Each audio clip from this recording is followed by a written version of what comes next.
আজিয়ে শুক্ৰবাৰৰ দিন আজিয়ে স্পেশাল কিছু নৰান্ধিলে কেন আর হন চাই তো আজিয়ে আর রান্ধি দি দুরুস ফুলাও কারণ আর ফুয়াশা বেশি খাইতে পছন্দ করে। দুরুস ফুলাও মাঝে মাঝে খাইলে মজা লাগে। ওনারা বেগিন কেন আসন আসসালামু আলাইকুম আইনিগার সুলতানা বানু ওনারার লগে আসি। সবাইকে সাদর আমন্ত্রণ জানাচ্ছি আমার এই ভিডিওটি দেখার জন্য। আমি চট্টগ্রামের মেয়ে, তাই মাঝে মাঝে চট্টগ্রামের ভাষায় একটু কথা বলতে ইচ্ছে করে। অনেক আপু এবং ভাইয়াদেরকে দেখি চট্টগ্রামের ভাষায় অনেক পোস্ট দিতে, বাট কিছু কিছু পোস্ট এত দেখে খারাপ লাগে যে তারা খুব নোংরা ভাষায় চট্টগ্রামের ভাষাটাকে পরিবেশন করে। সব ভাষাই কিন্তু সুন্দর, কিন্তু উল্টাপাল্টা করে পরিবেশন করলে মানুষের কাছে ওইটা খুব খারাপভাবে যায়। অনেক আপুরা আছেন অনেক ভাইরাল, তারা কিন্তু খুব বাজেভাবে পোস্টগুলো করে, চট্টগ্রামের ভাষাকে খুব খারাপভাবে পরিবেশন করে। এটা খুবই খারাপ লাগে। আপনারা যারা চট্টগ্রামের ভাষায় কথা বলে পোস্ট করেন, অন্তত একটু সুন্দর করে ভাষাগুলো পরিবেশন করবেন, ভাষাটাকে নোংরাভাবে পরিবেশন করবেন না। কারণ ফেসবুক এমন একটা মাধ্যম, এখন সবাই কাছে কিন্তু কম বেশি পোস্টগুলো পৌঁছায়। তো চট্টগ্রামের ভাষাকে এমনভাবে গালিগালাজ দিয়ে কিংবা তুই তাকারি করে পোস্টগুলো অন্ততপক্ষে কেউ পোস্ট করবেন না। তো আজকে রান্না করেছিলাম মোসাল্লাম এবং পোলাও। মোসাল্লামটা কিছু করিনি, আমি হালকা পাতলা যা হাতের কাছে ছিল ওইটা দিয়েই রান্না করেছি। তা আপনি প্রথমে মশলা দিয়েছি, যেগুলো আমরা ইউজ করি, তেলে আমি গোটা মশলা দিয়ে দিয়েছি। তারপরে দিয়ে দিয়েছি পেঁয়াজ কুচি, আদা বাটা, রসুন বাটা আর হচ্ছে পেঁয়াজ বাটা। তারপরে দিয়েছি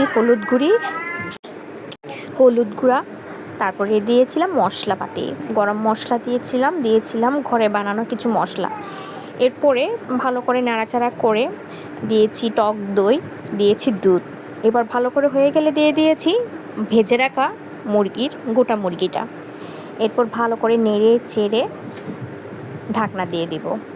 বাচ্চারা যেহেতু আলু খেতে পছন্দ করে, একটি কড়াইয়ে হালকা লবণ আর হলুদ দিয়ে আলুগুলো ভালো করে লাল করে ভেজে নিয়েছি, দিয়েছি মশলামে। এরপর ভালো করে নাড়াচাড়া করে দিয়ে দিয়েছি টমেটো, কাঁচামরিচ। আজকে ঝালটা কম করেছি যেহেতু আমার বাচ্চারা খাবে, তাই আজকে মশলামটা একটু ঝাল কম দিয়েই রান্না করেছি। এরপরে করেছি কয়েকটা কাঁচামরিচ দিয়েছি, বা তেমন একটা ঝাল হয়নি। এরপরে ডিম, যেহেতু বাচ্চারা ডিম খেতে পছন্দ করে, আর একটি কড়াইতে একটু হালকা মরিচ, হলুদ, লবণ দিয়ে ভালো করে ডিমটাকে ভেজে নেবেন। ভেজে নেওয়ার পরে মশলামের মধ্যে ঢেলে দিবেন। আলাদা করে আবার ডিম রান্না করতে হবে না, বিশ্বাস করেন খুবই মজা লাগে। এদিকে আমার মশলামটা হয়ে গেছে।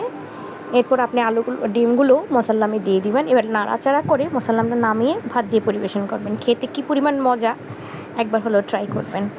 সাথে আমি আমড়ার আচার বানিয়েছি, তো ইনস্ট্যান্ট আমড়ার আচারটা আপনাদের সাথে শেয়ার করবো ইনশাল্লাহ। তো ওইটার রেসিপিটাও আপনারা পেয়ে যাবেন বাসায়। যখন তখন আমরা জলপাই কিংবা টমেটোর আচার আমি আপনাদেরকে রেসিপিটা শেয়ার করে দিব, বাসায় বানিয়ে খেতে পারবেন।